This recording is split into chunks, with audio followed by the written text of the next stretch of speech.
Alright, Cherubs, right now we're looking at a gigantic painting, close to 30 square meters large by Pablo Picasso named Guernica. It's been called, on more than one occasion, the most significant painting of the 20th century.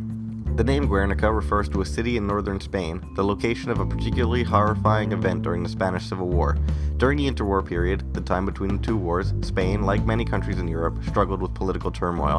The government was unstable and the masses were poor, exploited, and uneducated, with nearly 50% illiteracy rates. During the 1930s, there were lots of internal arguments about how and what reform should take place. Farmers, workers, and the middle class in general wanted land reform and public education, while the monarchists, the church, and the landowners gravitated toward a new political ideology of fascism. Arguments seesawed, polarizing Spain and extinguishing centrism. In 1936, the Republicans won a national election, and in response, General Franco, a fascist leader, invaded Spain from the south. He quickly took control of the south and west of Spain, but was stopped at Madrid. That's when Hitler's Germany and Mussolini's Italy disregarded their neutrality pacts and aided Franco in taking the north. Before Franco reached the northern Basque town of Guernica, his allies in Germany and Italy bombarded the city to send a particularly gruesome message. The term for it is terror bombing, bombing civilian populations to break morale. This was not a military target. In fact, the only bridge in town was somehow left intact.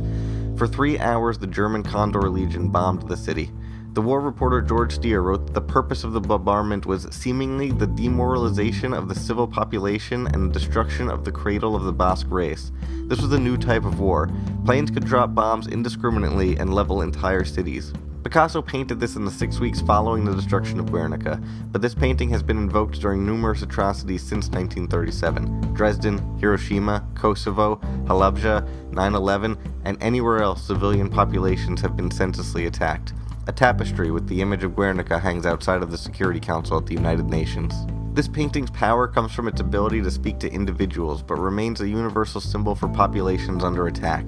So let's figure out how Picasso does that, if we can. Let's take the bull in this painting. I have read art historians who believe it's a symbol of pure evil, Franco himself, while others say the exact opposite, that it represents the long-suffering Spanish people.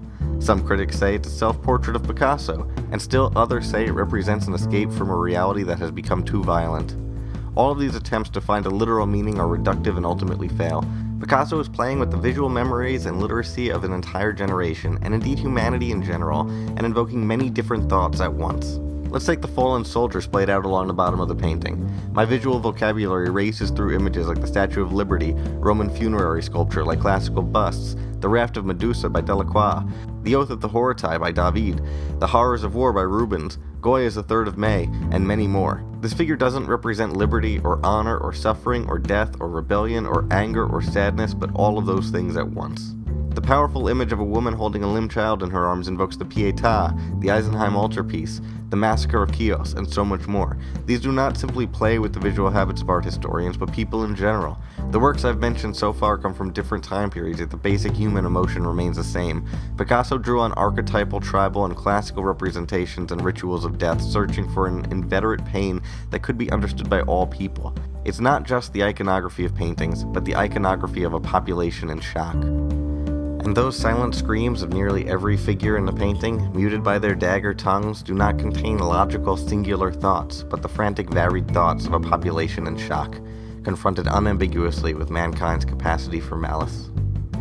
It probably is the most significant painting of the century that gave us 2 world wars, countless attempts at genocide, and anthrax, among other horrors.